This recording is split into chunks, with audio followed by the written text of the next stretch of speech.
Why don't you implement a safe third country policy that says under our asylum rules, you have to seek asylum in the first safe country. So if you come, say, from Venezuela or Nicaragua or another Central American country, you have to seek asylum in the first safe country. Why don't you do that? And then that would eliminate 70% of the 8 million. That's 5.6 million. Why don't you do that, Mr. Morant?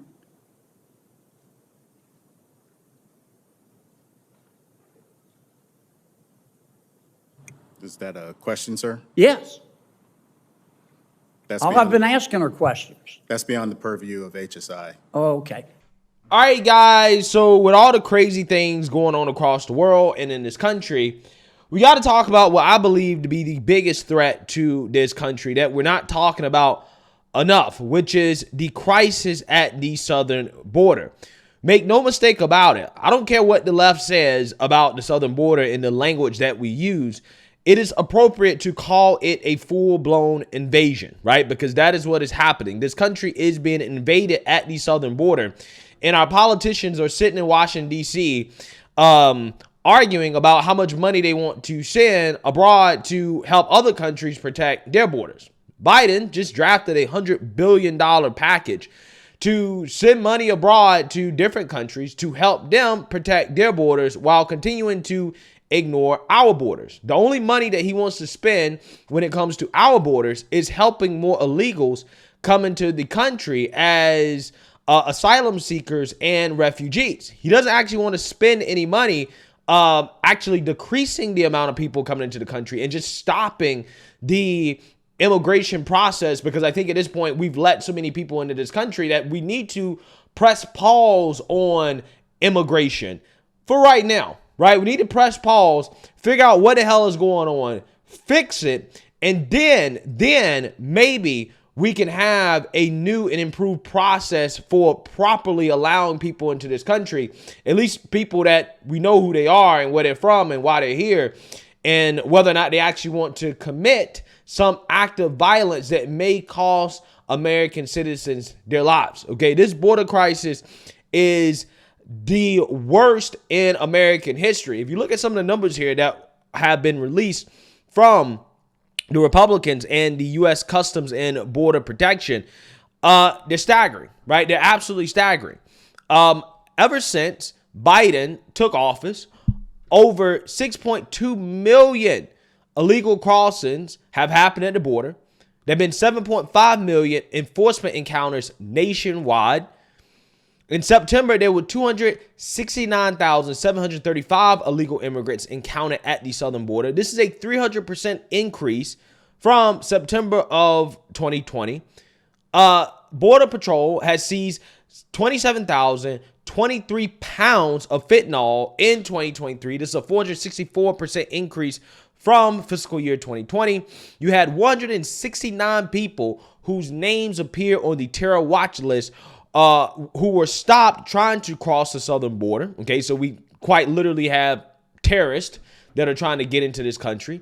Okay, the cartels are making $13 billion a year smuggling illegal immigrants into the country. It's a full-blown industry that is being supported by the Biden administration. It seems that Joe Biden is the cartel's best friends, which, you know, shouldn't be a surprise since his son loves that white, right? That, you know, probably, you know, in some shape, form, or another comes from the cartels too, who are smuggling these types of narcotics into the country. And again, while all this is happening, what is Biden doing? He's basically trying to give taxpayer dollars to foreign countries to protect their borders and not protect our borders. Again, this is a full-blown disaster that has to be handled immediately. And quite honestly, guys, I have no faith that this administration is going to get a handle on this problem at all, because this administration has no clue how bad the problem is, which shows up in this Senate Judiciary Committee hearing where Senator John Kennedy is going to absolutely embarrass the senior members of the Department of Homeland Security for the Biden administration, because apparently they don't even know any basic answers to questions about how many people have come into this country. They don't know anything, right? They know absolutely nothing. And this right here, guys, is truly embarrassing, okay? This is the Biden administration, guys, okay? It's an absolute embarrassment because at this point, it seems that the Biden administration has absolutely no interest in protecting the border. However, I do have interest in protecting the border. Not only do I have potential interest in protecting the border, I have interest in protecting myself online while I am browsing, which is why the sponsor of this video is Virtual Shield. Caesars Entertainment has confirmed that the social security numbers linked to the rewards players were stolen in a recent Las Vegas cyber attack. If hackers have those social security numbers, then that will put the banking and financial life of those players at a major risk. Credit cards and loans could be taken out in their names, and money may be removed from their bank accounts. Unfortunately, data breaches involving social security numbers like this one are no longer uncommon. This is why myself, along with tens of thousands of others, protect ourselves online with Virtual Shield. Virtual Shield gives me security with an all-in-one privacy suite that includes an industry-leading VPN that atomizes my IP address to help avoid ISP or government spying, while also preventing hackers and snoopers from seeing my online activities. Plus, I get identity theft protection, internet data removal, and much more that all work together to protect my social security number. I highly recommend Virtual Shield because you can get 60 days free right now. This means that you'll get unlimited access to the Virtual Shield VPN with 67% off lifetime discount with 60 days across unlimited devices, plus access to Virtual Shield's 24/7 VPN support with 60 days across an unlimited number of devices, and Virtual Shield 24/7 customer support so that you can ask questions if you need any help. Similar security suites go for over $400, but this one, Virtual Shield VPN, is available for 60 days free when you go to virtualshield.com/deals/BCP. Thank you, Mr. Chairman. Mr. Morant, since President Biden's been president, how many non-American citizens have come into our country illegally or on the basis of a claim of asylum? Thank you, Senator. HSI, as an investigative agency, is Do you know the number? no, Senator. You're a senior member of Homeland Security, are you not? That's correct. Does anybody know the number? None of you know the number. Try 8 million. Now, of that 8 million, how many were children, Mr. Morant? I don't have that number, Senator. You don't know. Does anybody know? None of you know. Isn't that special? Let's assume half. Okay? 8 million is 4 Nebraskas. Right? 4 new states. Let's assume, I don't think it's as high, half of them are children. How many of those 8 million people are still here? Do any of you know? Okay. How many of those 8 million are claiming asylum? You don't know? How many of them claim asylum and don't show up for their hearing? Nobody knows? How many of them claim asylum, don't show up for the hearing, and President Biden has deported them? You don't know?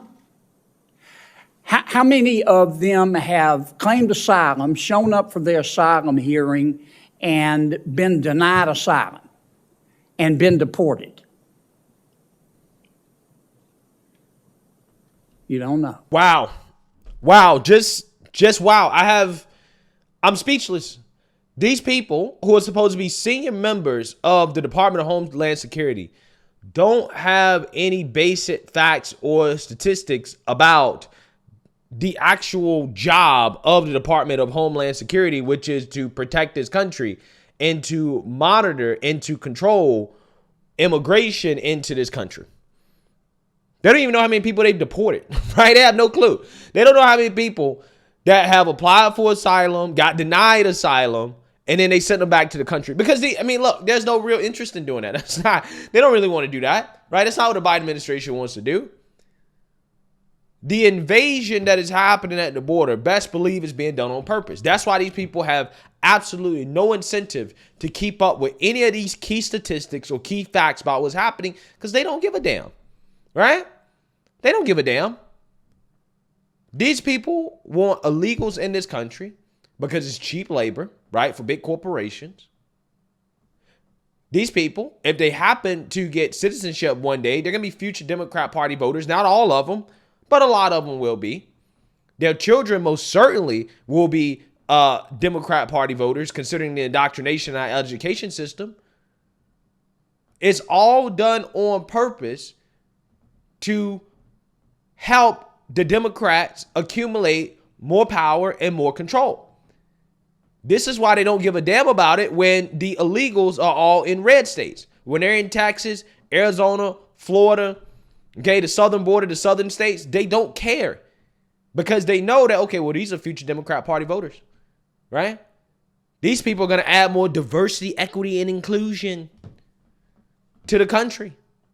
AKA, again, they are going to replace the current population that is in these states, which again is going to make it more likely that these states are going to be Democratic states in 10 to 20 years.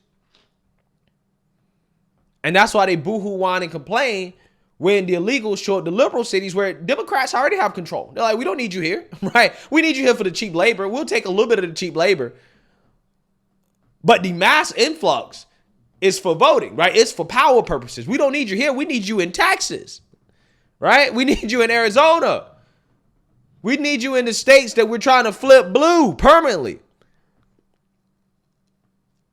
So again, the only time Democrats care is when they're in D.C., when they're in New York City, when they're in Chicago, when they show up to their doorsteps where all of a sudden they're not wanted and they're not needed. Again, it's embarrassing. This administration is the absolute worst administration in American history. And I have no doubts in my mind that 100 years from now, when historians study the Biden administration, they are going to consider the Biden administration one of the worst administrations in American history. This guy is worse than Jimmy Carter, right? This guy is one of the worst presidents in United States history, if not the worst. And that's not an exaggeration, guys. It's not an exaggeration. Look how many crises we have under this guy.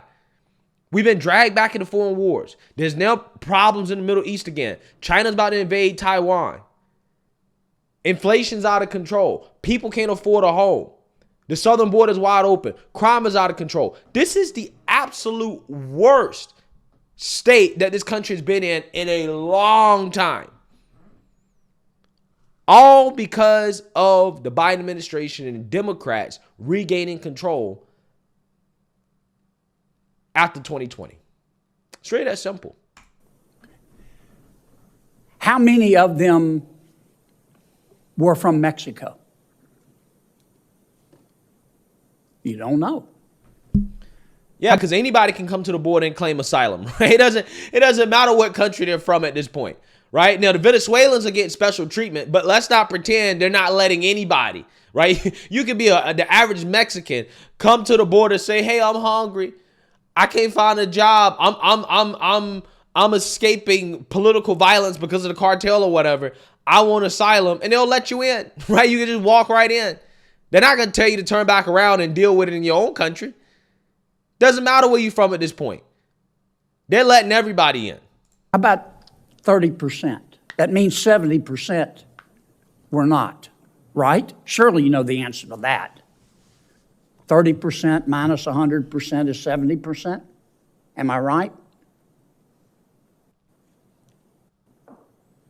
Okay, 30% came from Mexico. Why don't you implement a safe third country policy. It says under our asylum rules, you have to seek asylum in the first safe country. So if you come, say, from Venezuela or Nicaragua or another Central American country, you have to seek asylum in the first safe country. Why don't you do that? And then that would eliminate 70% of the 8 million. That's 5.6 million. Why don't you do that, Mr. Morant?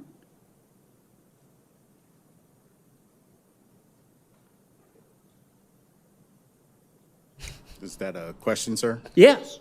Oh my God. Oh my God. Wow. I'm getting secondhand embarrassment. I mean, he asked a clear question. Why have you not implemented a third-party country where illegals are required to stay if they're trying to seek asylum instead of coming here? Again, the process should be that we're not letting anybody in, whether you're seeking asylum or not. You have to stay in a safe country, a third-party country, before you can come into this country while we process your application. And a lot of them, again, we should be very stringent, right, in regards to letting anybody in. Let's keep it 100. I think personally that would probably be much cheaper, much more efficient. And again, it would save American lives and help deal with the problem. We need to have the military at the border. Why are we not using the military to protect our border? Again, we have no problem sending our men and women overseas to die for the protection of other countries. But we can't use our men and women who their primary job is to protect this country to actually protect the country. It makes no sense. Again, you have hundreds of thousands of people dying per year from fentanyl overdose at the hands of the cartel who are trafficking this drug into the country. You're losing 100,000 plus Americans per year because of the border crisis, but yet you don't want to send the military to the border to protect and to prevent 100,000 Americans from dying per year? It makes zero sense. I've been asking her questions. That's beyond the purview of HSI. Oh, okay. How about you, Mr. Salazar? You're a former advisor to the vice president. How come we don't do a safe third country agreement? Sir, we're working with our partners in the region. 21 countries signed on to the Los Angeles Declaration. Have you done a safe third country agreement? You've had, what have you been at it, 2 years? What we are doing is working with them to expand legal pathways. Why doesn't President Biden get up in the morning tomorrow and say, we're changing the asylum process and we're doing what most other countries do, safe third country policy. You have to seek asylum. We support asylum. We have to seek asylum in the first safe country. That would eliminate 5.6 million people, boom, done, coming into our country illegally, wouldn't it? Sir, I just want to point out Washington. Wouldn't it? It would, sir, but there are Wow, activities underway. Let me ask you this, because I'm going to run out of time. President Biden and all of you believe in open borders, don't you? Don't you? I mean, I ask really basic questions. I don't mean any disrespect. I appreciate you being here. And I know you all love our country as we all do. But I believe in straight answers. I like straight answers and breakfast food. And there are only two possibilities here. Either President Biden and his team believe in open borders, or the people that the president has put in charge of the immigration policy of this country are not qualified to manage a food truck. And nobody's that incompetent. You folks believe in open borders, don't you? They do. Sir, I think we believe in secure borders. You believe in then you don't even know how, well, I'm going to take 30 more seconds. You don't even know how many people have come in illegally since President Biden has been president? You're a former senior advisor to the Vice President of the United States, Mr. Salazar. And you can't even give me a number? No, sir. That's like going to an oncologist and asking him, what's cancer? And he says, I don't know. Give me a break. Or asking, what stage is it? I don't Senator know. Welch? Wow. We got to get the Biden administration up on out of here. We got to get them the hell up out of here. These people are the most incompetent people I've ever seen in my life. That is embarrassing. The numbers are getting worse. The problem is getting worse. And we really don't even know, guys. The numbers that we have, I guarantee you, I would bet money that they are underestimate, right? That those numbers are lower than the actual real numbers. We've had a country worth of migrants coming to this country, right? Forget states, a country's worth. I wouldn't be surprised if the real number is in the ballpark of 20, 30 million. Wouldn't be surprised. Because these people have no clue. And if you are an illegal and you're watching this and thinking about coming to this country, you're incentivized to come. Why not? They can't stop you. They ain't trying to stop you. They're not trying to track you. They don't want to keep up with you. Hell, if you go to a city like Chicago, they're going to give you everything you could ever want and need. They're not going to deport you. Again, I hope people are seeing under the Democrats just how terrible their policies are and the current destruction of this country that's happening. And the biggest issue is at the border. That's where a lot of this starts, is at the border. This is the first line of defense for this country, and that is wide open. Let me know what you guys think. Make sure you like, comment, subscribe. Most importantly, share a Black conservative perspective. Peace.